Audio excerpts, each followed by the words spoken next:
All right, better late than never, so they say. Jeez, what a day. I'm here in Medellin and there's a protest going on apparently. So hopefully they don't loot the neighborhood, rip my door off, stake me on a pole and carry me through the streets. Not that I know why they would be angry at me for any reason, but you never know. Yeah. So, short video today. Approach anxiety. What is it? Approach anxiety is when you let fear stop you from taking action and approaching the kind of people that you want to approach. Whether that's men or women, most likely it's women because you guys are here watching my my channel, which is about helping men hook up with beautiful women. But this can apply to all kinds of situations. So here's what approach anxiety feels like. A typical situation. A guy is walking down the street. He's like, I'm going to go approach some women today. I'm going to get a girlfriend. I'm going to get laid. And then he sees a bonita mujer, a beautiful woman. And he starts thinking, oh, there she is. What do I do? Okay, am I ready? And as he starts thinking, his mental processes pick up speed like a hamster running in a wheel. And then that causes an adrenaline spike. And your heart starts beating faster. Boom, boom, boom, boom, boom, boom. Blood goes to your extremities. And then he doesn't do anything. He becomes frozen, paralyzed with approach anxiety. It's called approach anxiety because you want to approach, but the anxiety stops you from doing it. So you don't do it. It's a vicious cycle. The more you think about it, the less you do. You think about it, your heart rate increases, and that takes blood away from your brain. So not only can you not move, you're paralyzed with fear, but you can't think either. So you can never come up with the wittiest things to say. You can never you can't even move your feet. So there's two ways you can get rid of approach anxiety. If you seriously want to overcome approach anxiety, it's not that difficult. Number one, you slow your heart rate. And number two, you stop your thinking. One or the other. See, like the way I'm talking to you guys right now, I'm trying to be very present. Being very present means I'm not in the future thinking about what to say next. A little bit, but not too much. I have a plan, but I don't need to think about it right now.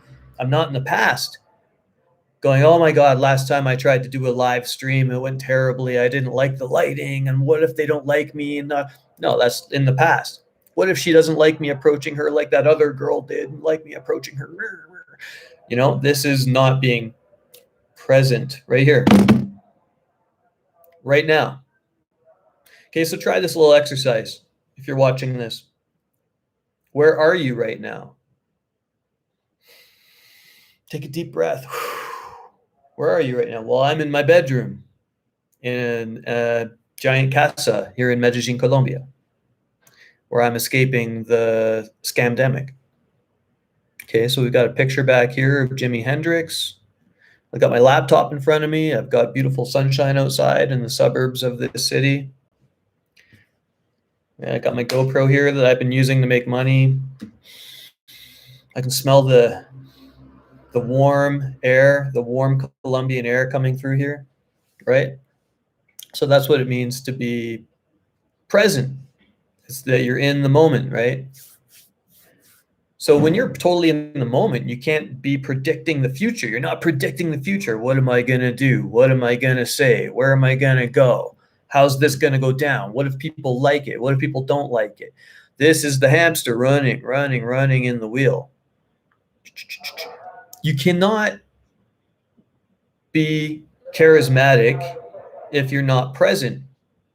It's like the comedian who gets on stage and he owns it. It's because it doesn't even sound like he's practiced or rehearsed his lines. He's just naturally, it seems like he's natural, right? But actually, he's rehearsed his lines so many times. He knows it by heart, by rote. He doesn't have to think. He's completely present. Like when I talk to you guys and I answer your questions, I don't have to think about the answers very hard. I've just talked about these subjects for so many years that I know it. It's who I am. So what happens when you have approach anxiety? Chatter, chatter, chatter, the monkey mind, the flapping tongue. It's just going, going, going, going, going. What do I say? What do I do? What if this happens? What if that happens? That is not going to help you, is it? Because the more you think, the more your heart rate increases. Then you get sweaty hands, you start shaking. And some guys can overcome this just by moving their feet and just going in there. It's the same feeling as if you were going on a diving board and you're on a really high diving board and the water's really far down and you're going to jump and you haven't done this many times. What happens is you start thinking, your survival mechanism takes over. If I jump, am I going to belly flop and explode into and rain guts down upon everybody? Am I going to hurt myself? Am I going to die? Am I going to drown? That's what your brain is thinking, is predicting the future, because it wants to look at all the different outcomes to ensure your survival. And throwing yourself off of a really high ledge is not really conductive to your survival, is it? Instinctually, your body doesn't want to do it, but intellectually, you know you're going to be okay. You've seen the evidence of all the other people jumping off that cliff and surviving and laughing, right? So your brain logically knows, because you've read enough blogs, you've seen enough videos, you know that if you go and you want to talk to the girl, you're not going to die. Not everyone in the neighborhood isn't going to be like looking at you and filming you and putting you on social media so you get fired from your job and everyone thinks you're a creepy fool. That's not going to happen. What's going to happen is you're going to go over there most likely and stumble over your words because you're nervous. Hi, what's your name? Are you okay? How are you? How are you? You know, that's what most guys sound like when they're new. Excuse me, how are you? Terrible opener, by the way. How are you? It's the absolute worst opener. If you guys want to know why, ask me in the comments. Ask me any questions you want. Okay, so you want to be present when you talk to people. I'm right here, right now, with you. I've come over to talk to you for whatever reason. If you're going to go direct, or if you're in a bar, you got your drink and you're having fun, and you look over at some people, so, you know, a pack of girls, and you're like, you bitches are crazy. You're crazy, wild and crazy. Whatever it is that you say to get their attention, you're doing it out of a place of pure expression and self-amusement. You're not trying to get something from them. Because if you're thinking in the future about how to get something, you're not present. You're not here right now. So to become present, you have to stop the thinking.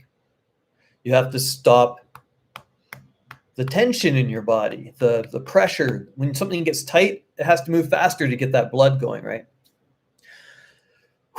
Breathe. This is the secret, okay? This is very important. When your heart rate is pounding, you need to breathe. So you take a deep breath in through your nose, and you blow out through your mouth. And look at only what's in front of you without thought, without predicting the future, without thinking about the past. What do you see right now? You're looking at me. So focus on me. Focus on Tony. Breathe in. Breathe out. Feel relaxed. No thinking. Breathe in. Breathe out. And all the noises around you, they just make you more relaxed. Now go and talk to her. Now move forward. When you're not thinking, you're just, wah. It sounds like a bell. I don't have a bell, but if I had a bell, I would ding the bell. Bung. That's what it feels like to be present. When you have that I'm here right now energy, you can't be nervous. You can't be worried about what to say. You can't be traumatized by the rejections you've had in the past, or those girls in the bar that put their hand in your face and told you to fuck off. Most guys, they create this anxiety in themselves because they don't know what to expect. So it's like this. Imagine, I've used this metaphor so many times. If you've watched or read any of my books on absoluteability.com or on my channel, it's like you're looking down a straw. Here, I'll use this Guatemalan hot sauce as an example. You're running through a dark tunnel, looking through a straw at the light. And all you can see is this tiny pinpoint of light. And as you're running, you're bashing into things. You're falling over tires, dead bodies, whatever's in there. And by the time you get out, you're bruised. You're hurt, but you made it. So the next time you go back through that tunnel, you have a bigger straw. Okay, I can see a little bit more, right? You run through, you still bash yourself up, but not as bad, right? And so after you've done this a dozen times, it's like you can see in the dark. You know where everything is. You're doing backflips over the obstacles. You're talking to your friend. You're texting a girl at the same time. No problem. Most people will look at that tunnel and go, that's dark. Screw that. I'm not going in there. There might be zombies. I'm not going to make it. They start predicting the future. What's going to happen when I go through there? Am I going to survive? Oh, the last time I tried to do that, and that's not being present. To overcome approach anxiety, you need to stop thinking. Don't think. And this is nearly impossible for most people, not even just men, to not think, to just do. Without knowing what to say, without knowing what to do, you just go in there. Maybe you have a line prepared. Hi, I just saw you and I really wanted to meet you. I think you're really cute. I'm Tony. Or maybe it's in a bar and you have a opener that you've memorized, an opinion opener or something, just anything to get you in a conversation. The only way you're going to expand your awareness of what's happening is through experience. So you have to humiliate yourself. So you've got the chatter going. You do a mini meditation first. Pick a spot on the wall. Pick a spot on Jimmy, his eye, and do the breathing. Calm and relaxed. Any thoughts that come up, they just float past you. You'll notice when you try to do this, your brain's going to keep going. The fucking monkey mind. That's what it's called. Shh, shut up, monkey. Look at the eye. What shape is it? What color is it? Focus on the blackness as you breathe in. And any thoughts that come to you just float past you. Now, you see the eye? Go approach the girl. Hey, I'm Tony. I just noticed you. I had to come say hi. You're adorable. What the fuck's your name? Right? Not like, oh, hi, how are you? Like most guys. Now, when you're trying to learn this stuff, how to become present, meditating, you have to also take the action of approaching, keep your heart rate low.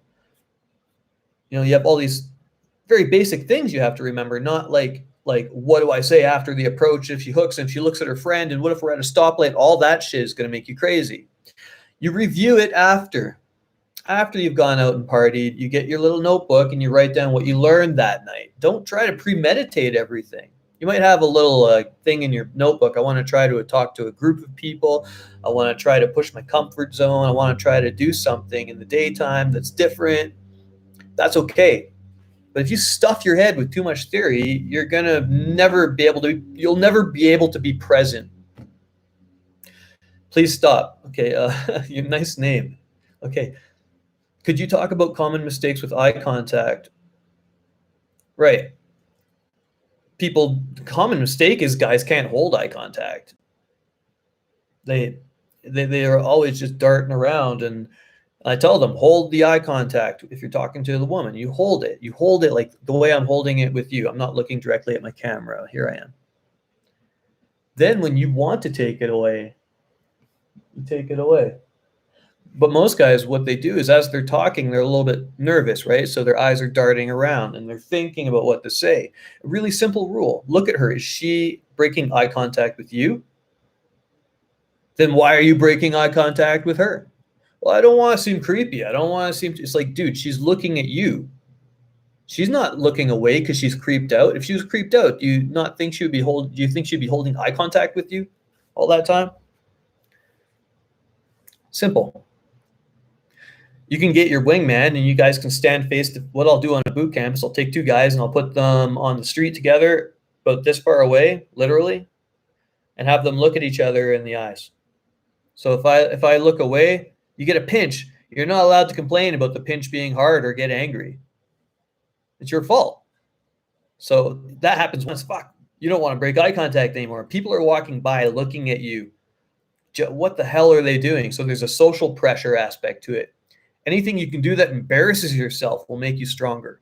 Because everyone's so worried, well, what if I look weird? What if people think I'm creepy or weird? It's like, dude, that's the kind of people that women like.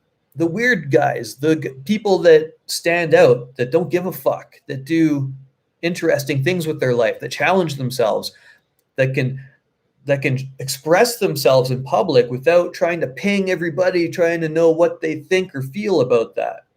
You have to assume that being expressive is what the world wants from you.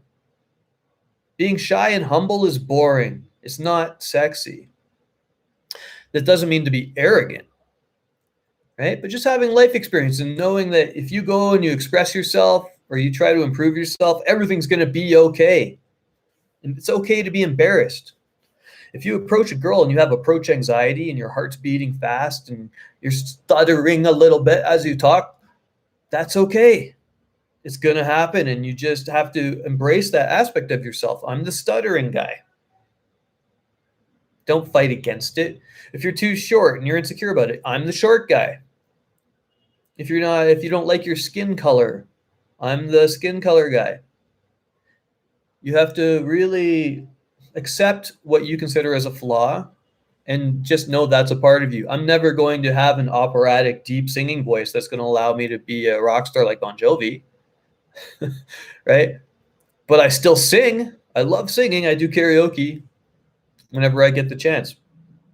And I accept that I'm never going to sound like Bon Jovi, but I sound like Tony, and I can do the best Tony you've ever heard. Approach anxiety. You have to run straight towards your fear and kick it in the face. If whenever you think about doing something socially, romantically, and you get nervous about it, you got to run straight towards it. That's the trigger. Approach anxiety means you like her, you're excited, you want to meet her. You have to go. It's approach excitement. Right? You're excited. It's not necessarily anxiety. It's only anxiety if you don't take action. If you let it stop you from achieving your goals, the little bit of fear. When you do it enough times, over and over and over and over, you're going to recondition your unconscious, subconscious mind to know that this is going to give you a reward. When you got that girl all smooth and lovely and smelling good on you, and she's so glad that you approached her, even though you were imperfect, even though you were nervous, then your brain's going to go, please approach more. It's not going to worry about the future. It's not going to dwell on the past. It's going to be like a dog. Woof. It sees another dog. Woof. You go up there, wagging your tail, and take a sniff. All right, guys, that's all for today. Make sure you like and subscribe, because if you subscribe, you'll know every time I do a live stream, and you can come in here and ask me questions and interact with me. It'll tell you. If you hit the little bell, it'll email you. I'm going to try to do this as close to every day for the next few weeks as I can. So thanks, boys.